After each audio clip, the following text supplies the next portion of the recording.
dado que em 2008 se comemoram os 400 anos do nascimento de António Vieira. O terceiro número, a sair no primeiro semestre de 2009, terá como tema o legado de Agostinho da Silva, 15 anos após a sua morte. No entanto, a revista não se esgota na abordagem dessa temática central. Verificarão, consultando o índice, para além dos muitos textos que nos chegaram sobre a ideia de pátria, textos de figuras consagradas como Mário Cláudio, Pinheiro da Gomes, Joaquim Domingues, António José de Brito, Paulo Ferreira da Cunha, Luís Garcia Soto, Lourdes Cidrais, José Eduardo Franco, Galileu Pereira da Costa, entre muitos outros. Há também textos, enfim, pessoas com menos nome, mas isso também foi, desde o princípio, uma vontade expressa da direção, que a revista estivesse aberta não apenas aos nomes mais consagrados, mas a jovens, pessoas que nos fizessem chegar textos, e foi isso que aconteceu, para a nossa satisfação. Eventualmente, para a surpresa de algumas pessoas, este tema, a ideia de pátria, suscitou o contributo de muita gente, o que desde logo comprova a atualidade da ideia de pátria. Mas, portanto, estava a dizer, para além desses muitos textos nos quais se questiona a ideia de pátria, de uma forma plural, verificarão que há uma significativa divergência ao longo dos textos, o que apenas valoriza a reflexão que é suscitada por esta secção. Há outras secções onde se incluem textos sobre outras temáticas, inclusive coligindo contributos de autores que estão para além da lusofonia. Nomeadamente, há aqui textos de um alemão, de um norte-americano, de uma jovem turca e de uma senhora canadiana.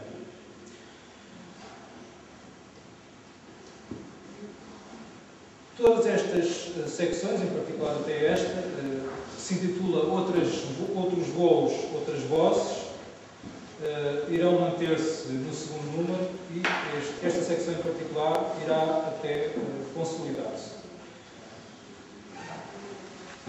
No entanto, enfim, não obstante toda essa pluralidade de secções, toda essa pluralidade de contributos, esta revista, como disse, vale sobretudo enquanto expressão do movimento cultural e cívico.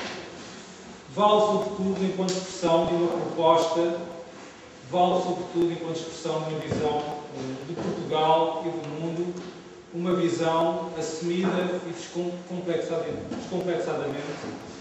radicada na nossa cultura, no sentido histórico da nossa cultura, tal como ele foi pensado pelos maiores pensadores, muito em particular por Agostinho da Silva. E por isso, esta revista abre com um manifesto. Eu depois darei a palavra ao Paulo para explorar melhor que visão é esta, que proposta é esta. Mas, enfim, como introito a essa explanação do Paulo, sublinho apenas a importância deste manifesto. Porque é este manifesto que configura esse movimento cultural e cívico do qual é a expressão desta revista. Este manifesto já foi subscrito por mais de meio milhar de pessoas. Muitas dessas pessoas estão aqui publicamente referidas, só não estão todas porque todas as semanas há mais adesões e daí que esta lista esteja já bastante desatualizada. A lista atualizada está no nosso blog, aproveito para referir, novaagua.blogspot.com, um espaço também bastante concorrido. Mas, portanto, dizia eu, é este manifesto, é esta proposta, é esta visão do país e do mundo que já mereceu a adesão de mais de meio milhar de pessoas de todo o espaço lusófono. Também aí quisemos retomar muitos dos contactos que ainda vieram do tempo da Agostinho da Silva. Muitas das pessoas que conheceram em vida a Agostinho da Silva estão aqui, estão connosco, estão neste projeto. Muitas pessoas que não conheceram em vida a Agostinho da Silva, falo por mim e falo por muitas pessoas que, entretanto, só depois da morte de Agostinho da Silva vieram a conhecer a associação, ou só mais recentemente em 2006, vieram a conhecer a Agostinho da Silva, seja através dos livros, seja através dos DVDs. Essas pessoas estão agora connosco, estão agora neste projeto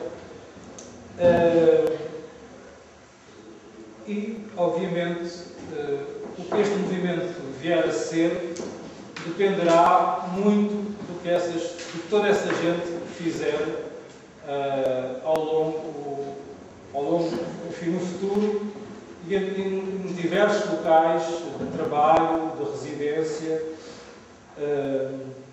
enfim, onde essas pessoas vivem habitualmente.